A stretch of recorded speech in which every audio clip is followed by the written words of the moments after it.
Welcome back friends, once again in my another video tutorial of Anita bio concept. और आज मैं आपसे बात करूंगी टॉपिक एमएचसी पर, मेजर हिस्टोकम्पैटिबिलिटी कॉम्प्लेक्स। क्या होते हैं एमएचसी, इनके स्ट्रक्चर कैसे होते हैं, इनके जो जेनेटिक ऑर्गेनाइजेशन होते हैं वो कैसे होते हैं, और इनका रोल क्या होता है। Okay, so MHC basically can be defined as group of genes. These are tightly linked cluster of genes. These are those type of group of genes which are arrayed within a continuous long stretch of DNA in the chromosomes. और humans के case में chromosome number 6 पे ये located होते हैं DNA में, जिनको हम HLA बोलते हैं, human leucocyte antigens. And in case of mice ये लोकेटेड होते हैं क्रोमोसोम नंबर 17 पे, जिनको हम H2 कॉम्प्लेक्स बोलते हैं, हिस्टोकम्पैटिबिलिटी 2 कॉम्प्लेक्स। तो सबसे पहले हम ये जानेंगे कि MHC जो होते हैं वो क्या होते हैं। So let's start with the topic MHC। तो अभी मैंने आपको बताया कि these are tightly linked cluster of genes. These are tightly linked cluster of genes. Okay, ये एक ऐसे जीन्स का ग्रुप होता है जो एक दूसरे से क्लोजली लिंक्ड होते हैं। क्लोजली ये कॉम्पैक्ट वे में एक दूसरे से कनेक्टेड होते हैं, और ये जो होते हैं these are present in each and every vertebrate species. ये सभी तरह के वर्टिब्रेट स्पेशीज में पाए जाते हैं, ये प्रेजेंट होते हैं। They are present in every vertebrate species. ठीक है, तो अब हम जानेंगे इनके लोकेशन के बारे में। तो मैंने अभी आपको बताया कि ये लोकेट कहाँ पे करते हैं। ह्यूमंस के केस में क्रोमोसोम नंबर 6 में इनका लोकेशन होता है, और उस केस में हम उन्हें क्या कहते हैं, उस केस में हम उन्हें HLA कहते हैं। इन केस ऑफ ह्यूमंस ये क्रोमोसोम नंबर 6 पे लोकेटेड होते हैं, और इन्हें हम बोलते हैं HLA, means human leucocyte antigen. And in case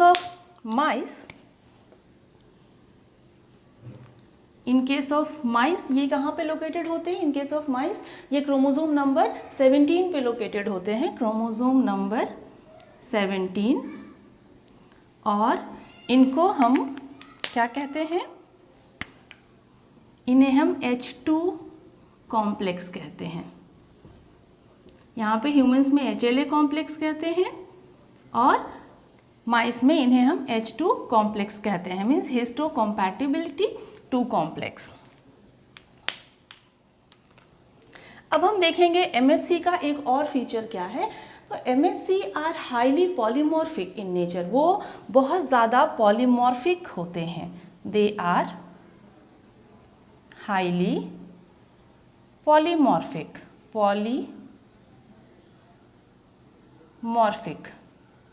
okay, means यहाँ पे पॉलीमॉर्फिज्म का मतलब क्या है, पॉलीमॉर्फिक का यहाँ पे मतलब क्या है। वी कैन से दैट जो भी अलग अलग इंडिविजुअल्स होते हैं एक स्पेशीज में, different individuals in a species can have different alleles of the MHC genes. इसका मतलब होता है कि ये पॉलीमॉर्फिक होता है। अलग अलग जो भी सेम स्पेशीज में, एक स्पेशीज में जो भी डिफरेंट इंडिविजुअल्स होंगे, उनके पास क्या होंगे, उनके पास अलग अलग तरह के एलिलीज होंगे। They will be having different alleles of the MHC genes. Different alleles of MHC genes. और इस तरह से ये जो हैं वो हाईली पॉलीमॉर्फिक इन नेचर होते हैं। ठीक है, एक और चीज़ है जो कि बहुत इम्पॉर्टेंट है, और वो ये है कि MHC जीन का जो भी एक्सप्रेशन होता है, एक्सप्रेशन ऑफ MHC जीन्स जो होता है, वो एक्सप्रेशन ऑफ MHC जीन्स, इनका जो एक्सप्रेशन होता है वो कोडोमिनेंट वे में होता है। ओके, दे एक्सप्रेस इन अ कोडोमिनेंट वे।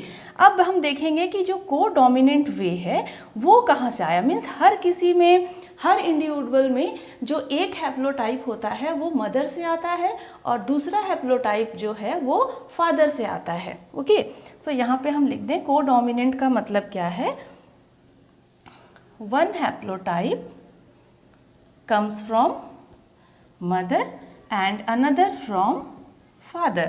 तो ये हो गया कि भाई जो MHC होते हैं वो tightly linked cluster of genes होते हैं, और दूसरा कि भाई वो कहाँ पे लोकेट करते हैं, तो ह्यूमंस में क्रोमोसोम नंबर 6 पे वो लोकेटेड होते हैं, माइस में क्रोमोसोम नंबर 17 पे उनका लोकेशन होता है। उसके बाद वो बहुत ज़्यादा पॉलीमॉर्फिक होते हैं, मींस जो भी एक स्पेशीज़ में डिफरेंट इंडिविजुअल्स होंगे वो पॉजेस करते हैं डिफरेंट एलीलीज ऑफ MHC जीन्स, और उसके बाद इनका जो एक्सप्रेशन होता है वो कोडोमिनेंट वे में होता है।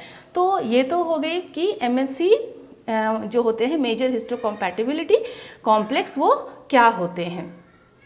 ओके, अब हम बात करेंगे यहाँ पे कि जो भी ऑर्गन ट्रांसप्लांटेशन का केस होता है,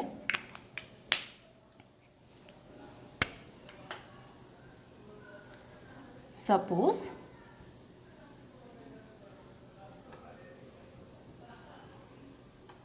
ऑर्गन ट्रांसप्लांटेशन जब होता है तो जनरली अगर मान लीजिए कि सेम स्पेशीज़ में अगर एक इंडिविजुअल में किसी दूसरे इंडिविजुअल का किसी दूसरे मेंबर का अगर हम ऑर्गन्स को ट्रांसप्लांट करते हैं तो वहाँ पे दो चांसेस होते हैं, या तो ऑर्गन का एक्सेप्टेंस होगा और या फिर ऑर्गन्स का जो है वो रिजेक्शन होगा। तो ये जो एक्सेप्टेंस और रिजेक्शन का जो एबिलिटी रहता है, ये जो एबिलिटी रहता है एक्सेप्ट करने का या फिर रिजेक्ट करने का, ये एबिलिटी जो है वो इन्फ्लुएंस्ड होता है। इस एबिलिटी को कौन इन्फ्लुएंस करता है, कौन सा ऐसा मॉलिक्यूल है, कौन सा ऐसा जीन्स है जो कि इस एबिलिटी को इन्फ्लुएंस करता है, वो होता है MHC मॉलिक्यूल।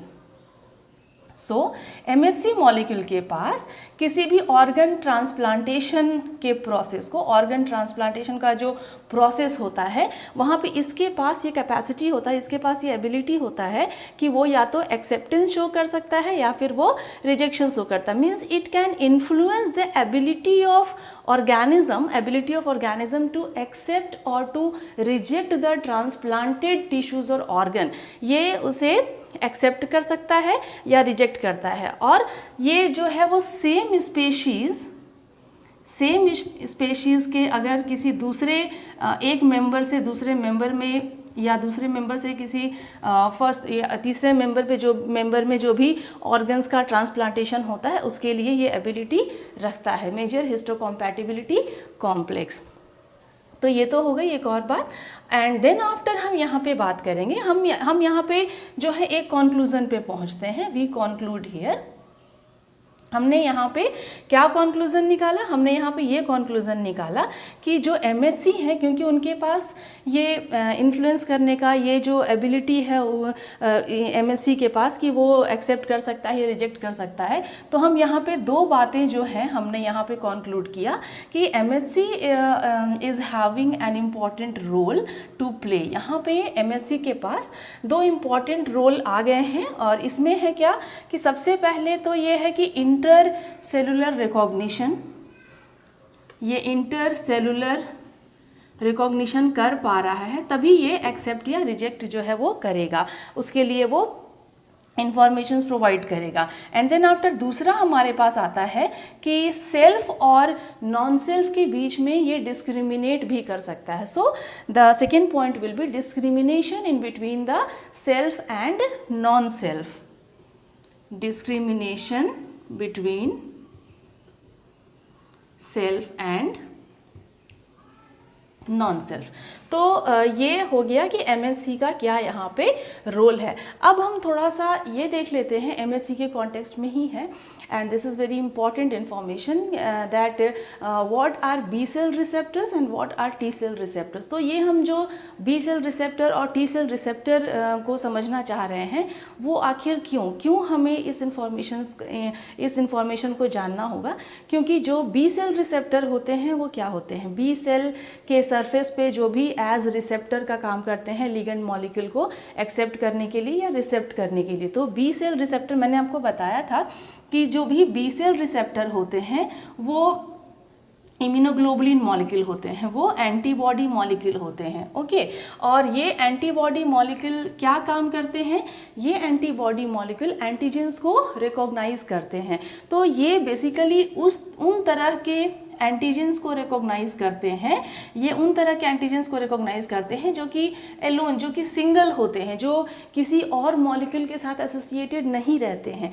लेकिन वही हम जब टी सेल रिसेप्टर के केस में देखते हैं तो टी सेल के रिसेप्टर में हम क्या देखते हैं, टी सेल के रिसेप्टर में जो TCR होता है, टी सेल रिसेप्टर जो होता है वो हेटेरोडाइमर मॉलिक्यूल होता है। ठीक है, वो एक तरह का हेटेरोडाइमर मॉलिक्यूल होता है, 2 चेन से बनता है, ये 2 अलग अलग डिफरेंट चेन से ये बना होता है। और ये रिसेप्टर भी, टी सेल का जो ये रिसेप्टर होता है वो भी एंटीजेंस को ही रिकॉग्नाइज करेगा और उसके बाद अपना वो इम्यून रिस्पॉन्स जो है उसके लिए वो शो करेगा। लेकिन यहाँ पे एंटीजेंस के यहाँ पे एंटीजन को रिकॉग्नाइज करने का जो तरीका है वो दोनों के लिए डिफरेंट है। यहाँ पे हमने देखा कि जो बी सेल रिसेप्टर्स होते हैं, जो एंटीबॉडीज़ होते हैं, वो एलोन जो भी एंटीजन्स होते हैं उनको वो सिंगली, मतलब वो किसी और मॉलिक्यूल के साथ जुड़ा हुआ नहीं रहता है, उसे वो रिकॉग्नाइज कर सकते हैं। लेकिन जो टी सेल रिसेप्टर्स होते हैं that can recognise only those type of antigens which are being associated with the MHC molecule. तो टी सेल जो होते हैं, हमने देखा कि टी सेल जो होते हैं वो 2 तरह के होते हैं, या तो TC या तो TH, मीन्स या तो साइटोटॉक्सिक टी लिम्फोसाइट होते हैं या तो फिर वो हेल्पर टी सेल होते हैं। तो अगर TC सेल का टी सेल रिसेप्टर है तो वो वैसे एंटीजेंस को रिकॉग्नाइज करेगा जो क्लास 1 MHC के साथ एसोसिएटेड होंगे। मीन्स MHC1 के क्लेफ्ट में, MHC1 के ग्रूव में जो भी पेप्टाइड फ्रेगमेंट या पेप्टाइड एंटीजन बाइंडेड रहेगा उस कॉम्प्लेक्स को ये TC सेल रिकॉग्नाइज करते हैं और TH सेल्स वैसे एंटीजन्स को रिकॉग्नाइज करते हैं जो कि MHC2 मॉलिक्यूल के साथ एसोसिएटेड रहते हैं। तो ये डिफरेंस है टी सेल रिसेप्टर्स के एंटीजन्स को रिकॉग्नाइज करने में और बी सेल रिसेप्टर के एंटीजन्स को रिकॉग्नाइज करने में। ठीक है, और उसके बाद फिर आफ्टर रिकॉग्निशन ऑफ एंटीजन्स ये दोनों सेल जो होते हैं अपना अपना इम्यून रिस्पॉन्स दिखाते हैं। तो यहाँ पे हमने टी सेल रिसेप्टर के बारे में हमें यहाँ पे जानना है, क्योंकि TC और TH जो 2 तरह के टी सेल होते हैं उनका ही प्रोसेस जानना है कि वो कौन से MHC के साथ जुड़े हुए एंटीजेंस को रिकॉग्नाइज करेंगे। So now I think it's very clear कि जो TC सेल होते हैं, TC सेल के जो भी रिसेप्टर्स होते हैं वो MHC1 के साथ जुड़े हुए एंटीजेंस को रिकॉग्नाइज करते हैं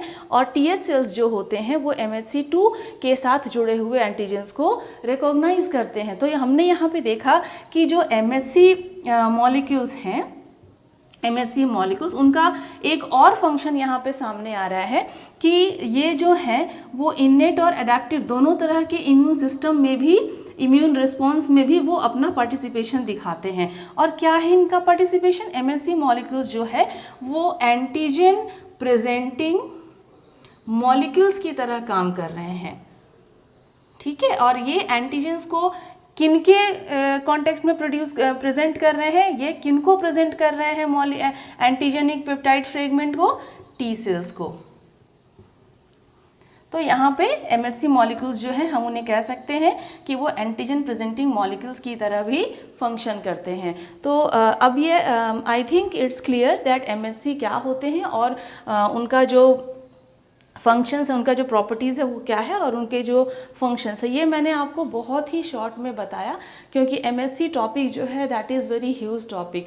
तो मैं अपने नेक्स्ट वीडियो में जो है वो बताऊंगी कि MHC जो है मेजर हिस्टोकॉम्पैटिबिलिटी कॉम्प्लेक्स, उनके कितने क्लासेस होते हैं। और उस वीडियो में मैं आपको बताऊंगी कि MHC जो है वो 3 तरह के होते हैं major histocompatibility complex, class 1 gene, class 2 gene and class 3 MHC genes. So this is all about the introduction of MHC, major histocompatibility complex. So thank you all. If you like this video, please share it with your friends and subscribe my channel.